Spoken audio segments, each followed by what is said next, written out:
Bayangkan sebuah sekolah, tempat yang seharusnya penuh tawa, suara bel, dan ingatan indah. Tapi bagaimana kalau sekolah itu justru menyimpan rahasia kelam yang tidak pernah terungkap? Sebuah gedung tua dibiarkan membusuk di tengah kota kecil. Jendelanya pecah, catnya terkelupas, dan gerbangnya berkarat terkunci. Orang-orang menghindarinya, menyebutnya terkutuk. Mereka bilang, jika seseorang nekat masuk ke sana setelah tengah malam, maka ia tidak akan pernah keluar dengan cara yang sama. Malam ini, aku akan bercerita tentang seorang remaja bernama Raka. Ia menerima tantangan bodoh dari teman-temannya, masuk ke sekolah itu seorang diri di saat hujan deras mengguyur dan jam sudah melewati tengah malam.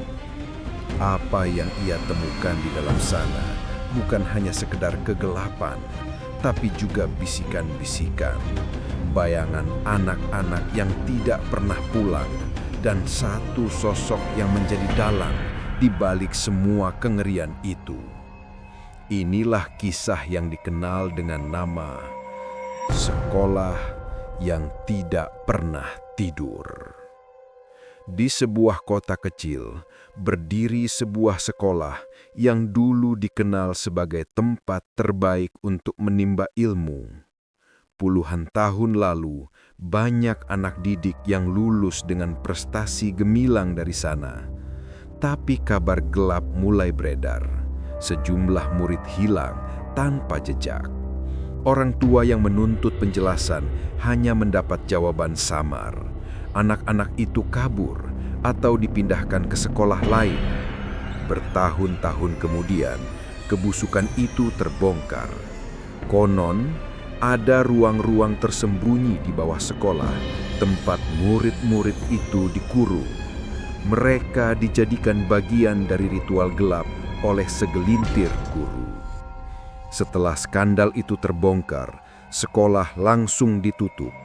Pemerintah menyegel gedungnya, tapi tidak pernah merobohkannya.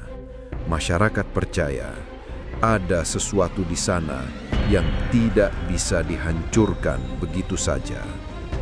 Sejak saat itu, beredar cerita, siapapun yang masuk ke sekolah itu setelah tengah malam akan mendengar suara anak-anak bernyanyi, lalu tak pernah kembali. Malam itu, seorang remaja bernama Raka menerima tantangan untuk membuktikan nyali. Ia tidak tahu langkah yang akan ia ambil akan membawanya pada rahasia gelap yang tidak seharusnya ia lihat. Malam itu, hujan turun rintik-rintik di atas atap sebuah sekolah tua di pinggiran kota. Gedung itu berdiri dengan cat yang sudah mengelupas, jendela berdebu, dan halaman yang dipenuhi daun kering. Sekolah tersebut sudah lama dikenal dengan cerita-cerita aneh yang beredar di kalangan siswa maupun warga sekitar. Raka, seorang siswa kelas 3, nekat masuk ke sekolah itu malam-malam. Katanya hanya sekedar iseng untuk membuktikan kepada teman-temannya bahwa cerita-cerita horor tentang sekolah itu tidak nyata. Tapi dalam hati, ia merasa was-was. Langkah kakinya menggema di antara ruang kelas kosong. Saat ia melewati ruang laboratorium biologi, ia mencium bau aneh. Bukan bau kapur barus, bukan pula bau buku tua. Bau itu seperti daging busuk yang tertutup kelembapan. Ia berhenti, menelan ludah, lalu menyorotkan senter ke dalam ruangan. Dari balik kaca lemari penyimpanan, ia melihat sekelebat bayangan bergerak cepat. Raka mundur satu langkah, jantungnya berdetak kencang. Tidak mungkin ada orang di sini, pikirnya. Ia mencoba menenangkan diri, namun kakinya gemetar. Angin tiba-tiba bertiup dari jendela yang terbuka, membuat kertas-kertas tua berterbangan. Raka terlonjak, hampir menjatuhkan senternya. Ia segera berlari menuju koridor utama, berusaha meyakinkan dirinya bahwa itu hanya imajinasinya. Namun semakin jauh ia melangkah, semakin terasa ada yang mengikutinya. Suara langkah samar terdengar di belakangnya. Raka berhenti. Sunyi. Ia memalingkan kepala, tak ada siapa-siapa. Hanya bayangan panjang tubuhnya sendiri. Ia mencoba tertawa kecil meski suaranya terdengar kering. "Halah, paling cuma tikus," gumamnya. Namun tiba-tiba, terdengar suara berbisik pelan dari arah tangga. Suara itu memanggil namanya. "Raka!" Senter yang ia pegang bergetar seiring tangannya yang gemetar. Ia menyorot ke arah tangga, kosong. Tapi suara itu semakin jelas, semakin dekat, seolah berada tepat di samping telinganya. Raka berlari menuruni tangga menuju lantai bawah. Suasana makin pengap, udara lembab menusuk hidung. Cahaya lampu jalan dari luar hanya sedikit masuk melalui celah-celah jendela berjeruji. Sekolah itu terasa seperti penjara. Sampai akhirnya ia tiba di depan ruang guru. Pintu kayu tua itu sedikit terbuka, berderik ketika disentuh.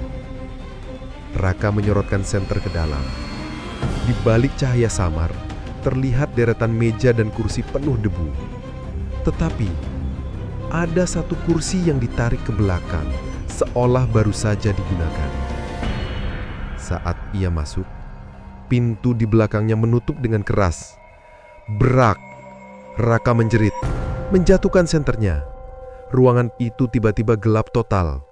Ia meraba-raba lantai, berusaha menemukan senternya kembali. Dalam kegelapan, terdengar suara kursi bergeser sendiri. Lalu suara kapur menulis di papan tulis. Perlahan kalimat itu terbentuk. "Kamu tidak boleh di sini."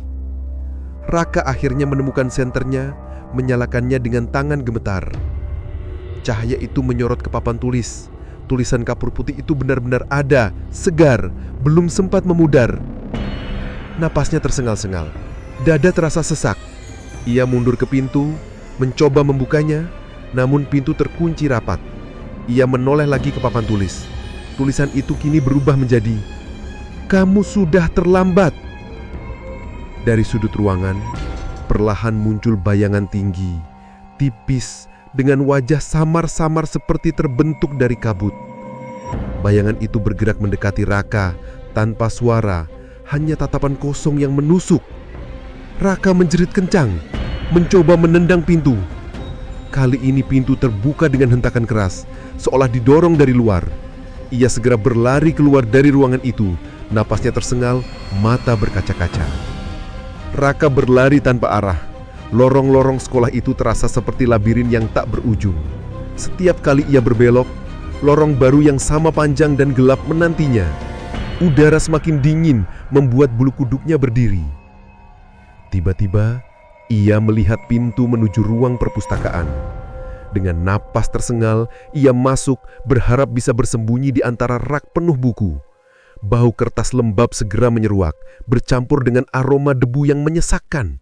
Di dalam perpustakaan, suasana begitu hening hingga ia bisa mendengar detak jantungnya sendiri. Ia menyorotkan senter, memperhatikan rak-rak kayu tinggi yang berderit pelan seakan ada sesuatu yang bergerak di baliknya. Saat ia berjalan pelan di antara rak, sebuah buku jatuh dengan sendirinya.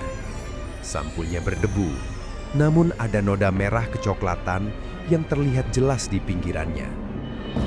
Raka menunduk, memungut buku itu. Begitu ia membukanya, halaman pertama langsung berisi coretan-coretan aneh, tulisan tangan yang tidak ia mengerti. Di antara coretan itu, hanya satu kalimat yang bisa ia baca jelas. "Mereka masih di sini." Angin dingin kembali bertiup, meski jendela tertutup rapat. Dari arah rak buku paling ujung, terdengar suara berderak, seperti kayu yang dipijak. Raka berjongkok, mencoba mengintip di sela-sela rak.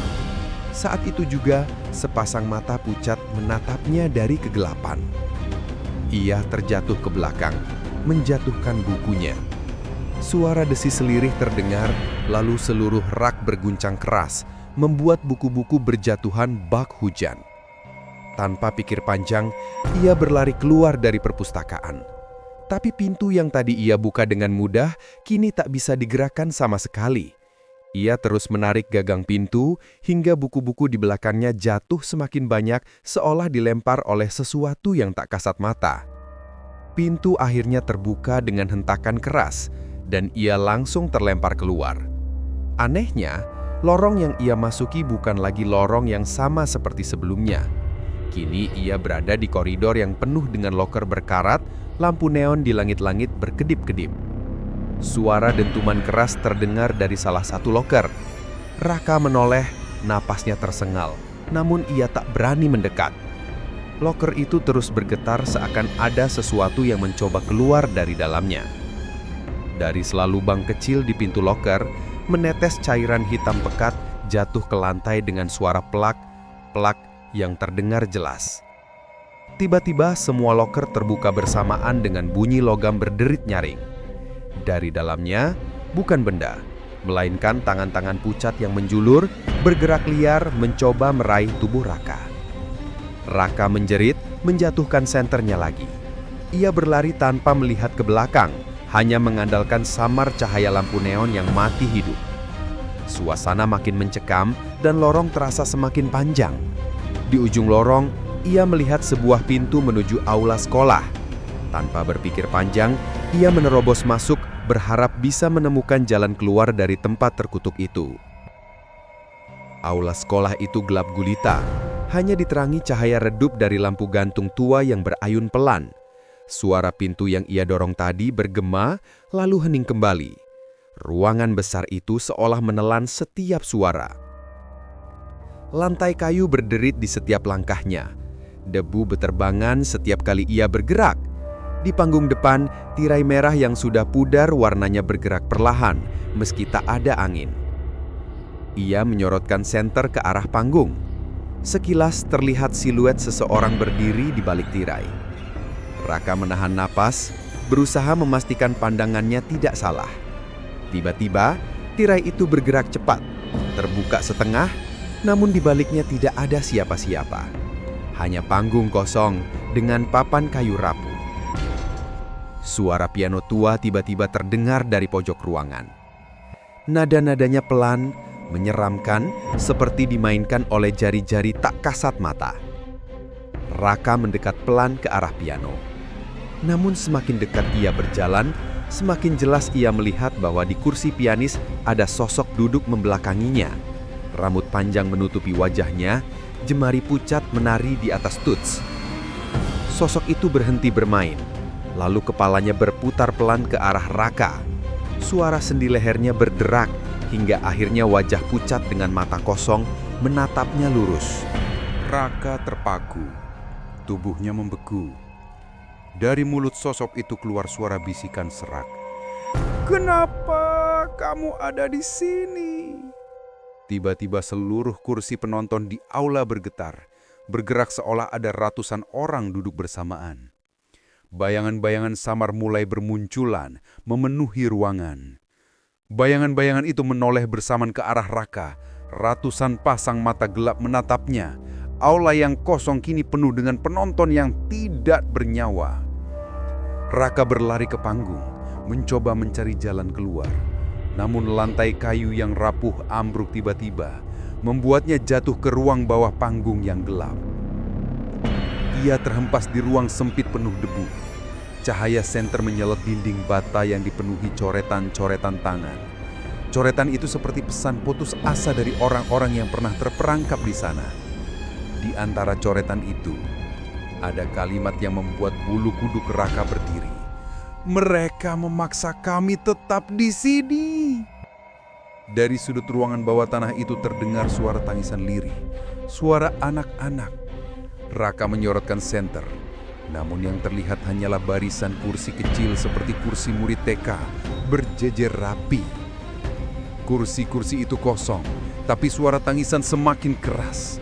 Lalu perlahan bayangan anak-anak mulai muncul, duduk di kursi tersebut. Mata mereka kosong, wajah pucat, dan mereka menatap Raka bersamaan. Raka terhuyung mundur melihat anak-anak hantu itu menatapnya. Suara tangisan berubah menjadi tawa kecil yang melengking, memantul di ruang bawah tanah. Tiba-tiba salah satu anak berdiri, menunjuk ke dinding belakang yang retak.